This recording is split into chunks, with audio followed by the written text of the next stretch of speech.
কাজ শুরু হবে। ৩ বছর থমকে থাকা ১০০ দিনের কাজ গতকাল হাইকোর্টের রায়কেই মান্যতা দিল দেশের শীর্ষ আদালত। সুপ্রিম রায় স্বস্তি জব কার্ড হোল্ডারদের। জেলায় জেলায় এই মুহূর্তে জব কার্ড হোল্ডারদের মুখে যে হাসি ফুটেছে, অন্তত সচ্ছল হবে পরিবার, এমনটাই তারা আশা রাখছেন। সেই একে একে প্রতিক্রিয়া তো আপনাদের দেখালাম। এই মুহূর্তে আপনাদের দেখাবো আজ ইতিমধ্যে তৃণমূল কংগ্রেসের তরফ থেকে একটি সাংবাদিক বৈঠক করা হয়েছে। সেখান থেকে কি বলেছেন মন্ত্রী। একটা সত্যের জয়ের নিদর্শন আবার আমরা দেখেছি। গতকাল ১০০ দিনের কাজে সুপ্রিম ধাক্কা খেয়েছেন। সুপ্রিম কোর্টে বিরাট ধাক্কা বিজেপি শাসিত কেন্দ্রের সরকারের। ১০০ দিনের কাজ নিয়ে কেন্দ্রের আমাদের কলকাতা হাইকোর্টের অর্ডারের বিরুদ্ধে তারা যে এসএলপি করেছিলেন তা খারিজ হয়ে গেছে। কলকাতার হাইকোর্টের রায় বহাল রাখা হয়েছে এবং পশ্চিমবঙ্গকে ১০০ দিনের কাজের বকেয়া কাজের টাকা দিতে হবে মোদী সরকারকে নির্দেশে, এমনটাই সুপ্রিম কোর্ট বলেছে। আমরা বরাবরই বলে আসছিলাম যে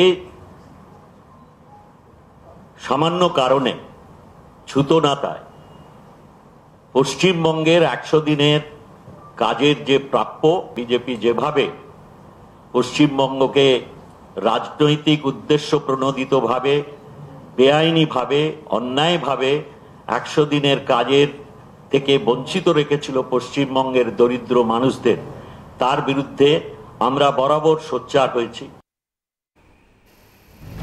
সাংবাদিক বৈঠক থেকে রাজ্যের মন্ত্রী প্রদীপ মজুমদার তিনি ঠিক কি বলেছিলেন তা আপনারা দেখলেন। এবং দেখুন, এই সুপ্রিম নির্দেশের পরেই কিন্তু এক্সপোস্টে একেবারে কেন্দ্র সরকারকে কটাক্ষ করেছেন অভিষেক বন্দ্যোপাধ্যায়।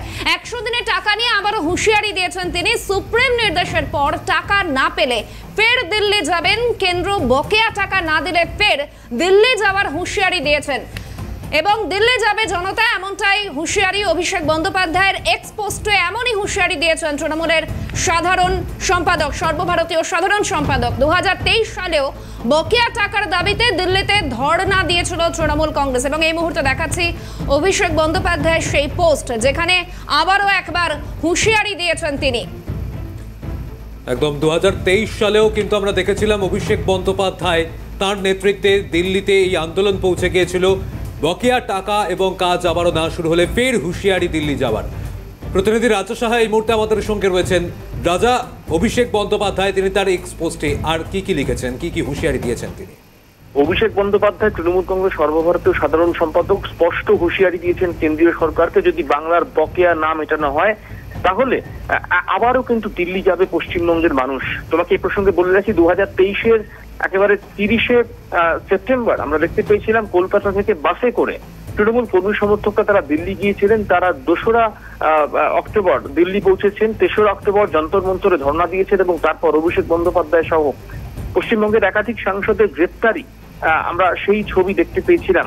ফলত অভিষেক বন্দ্যোপাধ্যায় তিনি স্পষ্ট হুঁশিয়ারি দিয়েছেন যে বাংলার বকেয়া যদি না মেটানো হয় সুপ্রিম কোর্টের নির্দেশের পরেও, তাহলে আবারও কিন্তু দিল্লি অভিযানের ডাক অভিষেক বন্দ্যোপাধ্যায় প্রকারান্তরে দিয়ে রাখলেন।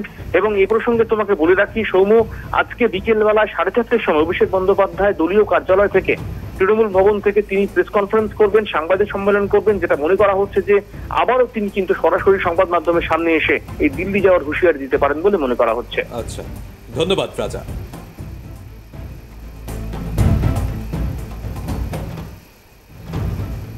অর্থাৎ একদিকেই এক্সপোস্টে হুঁশিয়ারি অভিষেক বন্দ্যোপাধ্যায়ের এবং ইতিমধ্যেই যে হুঁশিয়ারি দিয়েছেন তিনি, তার পাশাপাশি এই নির্দেশের পর কি বলছেন কুণাল ঘোষ, দেখুন।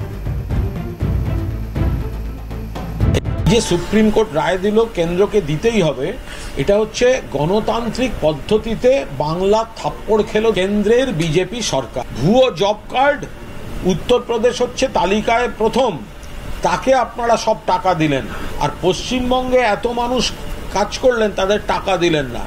মমতা বন্দ্যোপাধ্যায় ধর্ণা দিয়েছেন, চিঠি লিখেছেন, আন্দোলন করেছেন। অভিষেক বন্দ্যোপাধ্যায় দিল্লিতে আন্দোলন করেছেন।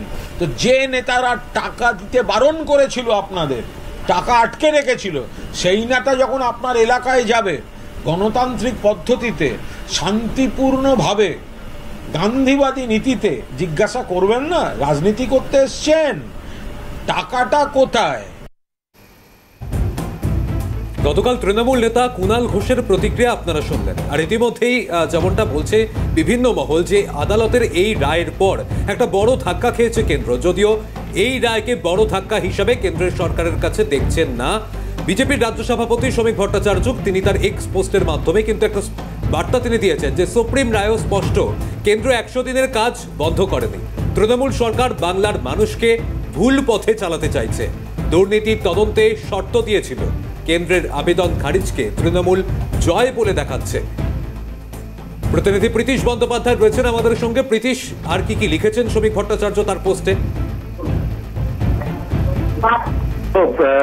তৃণমূলের তরফ থেকে যে বার্তা সরাসরি দেওয়া হচ্ছে যে 100 দিনের কাজের টাকা কার্যত দিতে হবে কেন্দ্রীয় সরকারকে, বিষয়টি সেটা নয়। বিজেপির তরফ থেকে যেটা দাবি করা হচ্ছে যে দুর্নীতি রোধ করে, অর্থাৎ 100 দিনের কাজে যে দুর্নীতি রয়েছে সেটা বিজেপির তরফ থেকে, বিজেপি রাজ্য সভাপতি শ্রমিক ভট্টাচার্য থেকে শুরু করে বিরোধী দলনেতা শুভেন্দু অধিকারী থেকে শুরু করে বিজেপির তা বড় নেতারা এই একই দাবি করছেন এবং কেন্দ্রীয় নেতারা এই একই দাবি করছেন।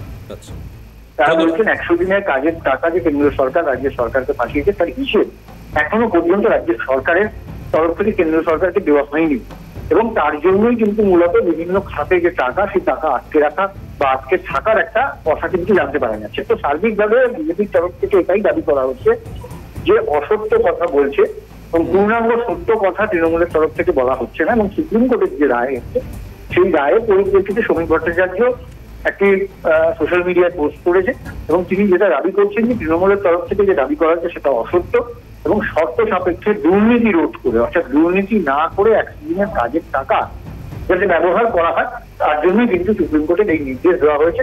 তো সার্বিকভাবে এই যে টানাপোড়েন অর্থাৎ শাসক বিরোধী সেটা কিন্তু ইতিমধ্যেই চলছে। ধন্যবাদ প্রীতিশ।